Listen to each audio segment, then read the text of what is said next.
Caruurey, Maria maanta waxay ka shaqaynaysaa beertooda iyadoo rabta inay soo qaadato kildhiga si ay beerta biyo ugu shubto ayaa waxay dareentay in kildhigu dhaqdhaqaaqayo. Markay u soo dhowaatay oo soo fadhiisatay eegtayna waxa ka dambeeya kildhiga, waxay aragtay bisad yar oo madow oo ku daba dhuumanaysa kildhigii.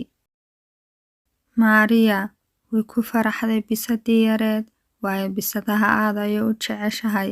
Gacantii ayay u taagtay si ay u salaaxdo, laakiin bisadii yareed way baqatay. Intay ka carartay Maria ayay ku daba dhuumatay kaaryoon. Caruurey, Mariana intay baxday oo gijadii tagtay ayay bisadii yareed caano u soo shubtay.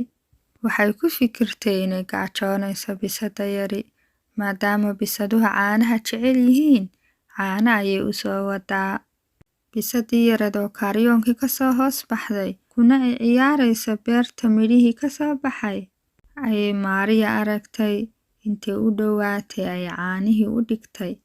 Bisadiina way gaajoonaysay, caanihii ayay carabkeeda yar ku cabbaysaa.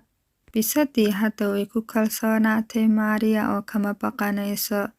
Mariana way jeceshahay bisadaha hooyadeed iyo aabaheed markay yimaadeen beertii waxay ka codsatay inay haysato bisada yar.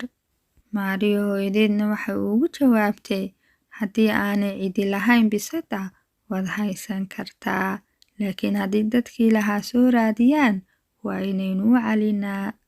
Maria iyo hooyadeed waxay isku raaceen dhakhtarka xayawaanka si bisada yar loo soo ogaado caafimaadkeeda. Bisadii yareed caruurey, Maria hooyadeed ayaa baaskiiladii ku qaaday.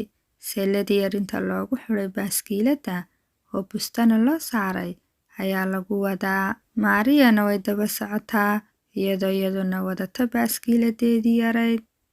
Marka la joogo dhakhtarka waa in qof walba sugaa xilligiisa oo dhakhtarku u yeedhi doono. Maria oo bisadii yareyd sida waxay la soo ag fadhiisatay nin isaguna wata shimbirka babaqaaga. Caruurey, ninkii shimbirka watay Maria way kaakacday, waayo waxa heshiin waayey bisadii iyo shimbirkii. Waxaanay soo ag fadhiisatay wiil yar oo wata dibigaale yar. Bisadii yareed waxay mooday dibigaalihii yaraa jiir dool yar ama jiir yar ayay mooday, waxaanay damacday inay ku boodo. Mariana bisadii yareed ayay calcalinaysaa. Nasiib wanaag caruurey, waxa la soo gaadhay xilligii ay dhakhtarka la kulmi lahaayeen. Dhakhtarkii xayawaanada ay u tageen wuxuu ka shaybaaray bisada yar in ay qabto wax xanuun ah. Waxaanuu ku muday irbad tallaal ah, isagoo u sheegay Maria inuu siinayo irbadda tallaalka ay u baahan tahay,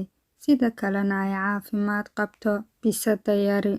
Caruurey, Maria way jeceshahay bisadaha, waxaanay ku faraxsan tahay inay hooyadeed u ogolaatay inay bisada yari kula noolaato gurigooda. Maria hooyadeed waxay ku leedahay Maria, Mariay, waa inaad barto bisada in bannaanka lagu kaaji karo ama meesha loogu talagalay bisadaha inay ku soo kaadiyaan. Si aanay bisada yar gurigeena uga wasakhaynin, waa inay u baxdaa bannaanka markii ay kaadi qabato.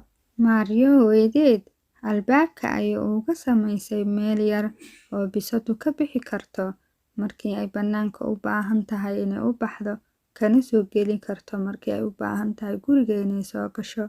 Mariana waxay rabtaa inay barto bisada yar sidii ay uga bixi lahayd albaabkeeda yar ee khaaska u ah, si ay si xor ah u bixi karto una soo noqon karto. Maria waxay uga soo dhexgelisay albaabkii yaraa kubbad yar oo ay xadhig ku xidhay si ay u jiido bisaduna uga daba timaado iyadoo kubbadda soo raacaysa, si ay u barato bisada yari in halkan laga bixi karo hadhowna ay ka soo geli karto. Laakiin bisadii markay kubbaddii daba socotay waxa ku soo xidhmay albaabka daboolkiisii, kadibna way baqatay oo dib ayay u joogsatay.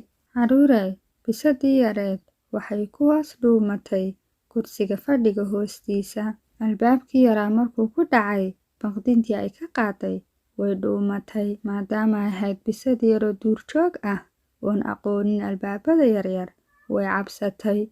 Laakiin Maariya carruurey waxay rabtaa bisadda yar inay barto in meesha laga bixi karo lagana soo geli karo. Intay ka baranayso bisaddu, Maariya waxay rabtaa inay ugu calcaliso. Bisaddiina waxay eegaysaa kubbadda yar ee ay Maariya gacanta ku hayso, xadhiggana ay ku xidhxidhayso iyada oo la yaaban.